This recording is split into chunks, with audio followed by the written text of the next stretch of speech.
I think it's important to recognize BIPOC Mental Health Awareness Month in the clinical space because in a treatment setting, we have so many people who are coming in from marginalized communities, people who desperately need our support, desperately need our understanding, and need our care. And this month is important because these people oftentimes don't have the space or even the people to advocate for them. And it is important from a Menninger standpoint and from a professional standpoint that we honor those who need a voice, need our understanding, and need our consideration when we're making treatment considerations and decisions.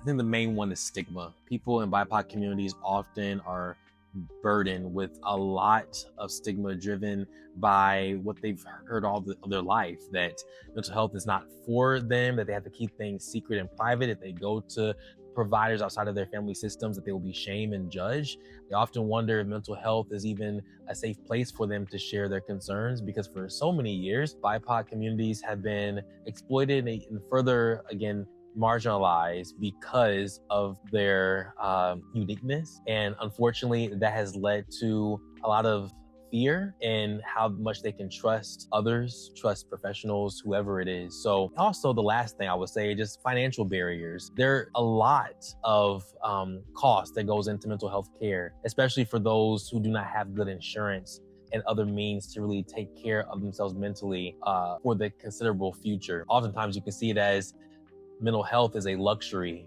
that people are privileged to and not necessarily required to partake in to take care of their mental health. But we know that that's not true. That mental health is just as important as the physical health of a person in order for them to have longevity and flourishing. I think culture plays a huge part because the culture you come from shapes how you prioritize and value what you value. So if culture tells you mental health is important, that you're going to go after mental health. As we see now in our current culture, we're beginning to be more open to the idea that mental health is important. We're seeing a lot more content on social media about mental health. Not always good content, but content talking about how someone should prioritize their mental well-being.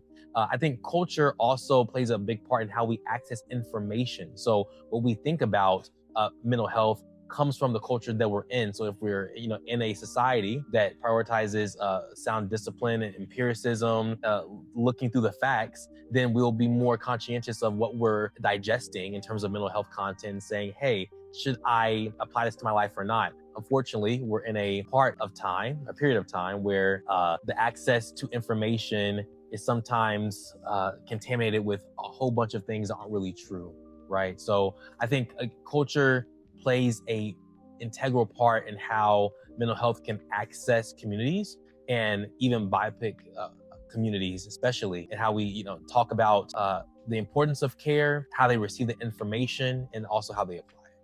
One of the biggest myths in BIPOC communities that I see in terms of mental health is that they cannot share their story or their care because sharing their feelings doesn't matter, right?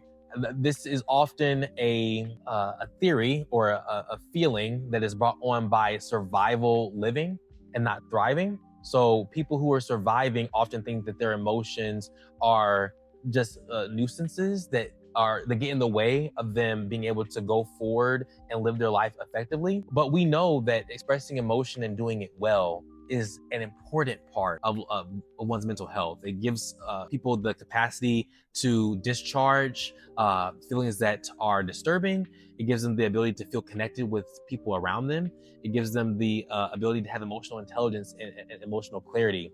Another thing that I see oftentimes in circles of BIPOC communities that is a misnomer in mental health is that only a spiritual source can be able to really understand them clearly. And by that, I mean from either clergy or religious counsel.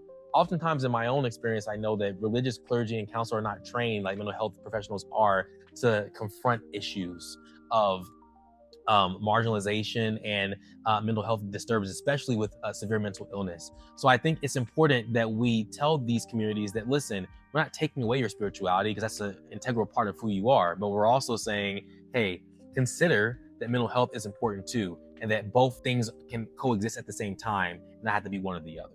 Representation is huge to me specifically because through my own journey in higher education and trying to get my degree as a clinical psychologist, I see that there are not many people who often go and become psychologists who are either of persons of color, whether it be African American, Asian American, Native American, etc. And I see how even in the community that we as a culture and as a community, as a discipline, should really advocate for people being able to go and get further training so that we have more people who are able to represent BIPOC communities in professional spaces. Generational trauma, wow. I teach a class on this in mentalizing and trauma. Intergenerational trauma is huge. What I teach is that often trauma can contort and almost be conformed to different forms throughout generations, meaning that how trauma shows up in one generation may not be the same how it shows up in a different generation. So intergenerational trauma is so important because it really frames how people stay stuck and maybe don't know why over the course of generations. We always tell clients that they are responsible to break the cycles that they find themselves in, but it often can be very hard when some of the trauma is unspoken, it's unnamed, and there's a lot of shame around it. So a lot of the care that I give is to provide resources and clarity around what could be shaming, destigmatizing that shame, and providing a space for them to begin to fully talk about what happened to them and also maybe what happened to their family and their people at large, so that they can have healing not only for themselves personally, but even share in a collective healing process.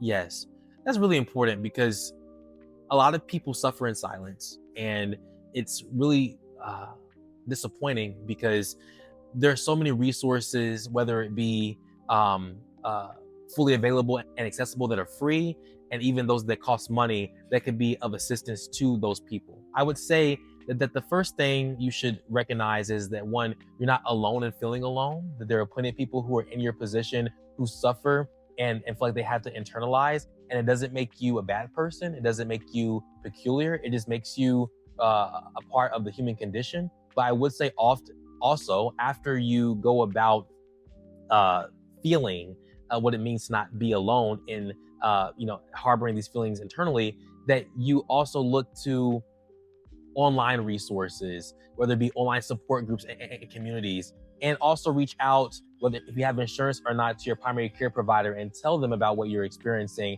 And oftentimes, these channels can guide you to the sources that will help you the most. Oftentimes, people in conditions that are suffering from mental health conditions are not knowing where their help can come from. So we do have allies and different channels to guide you in that process to find the people that can help you the most.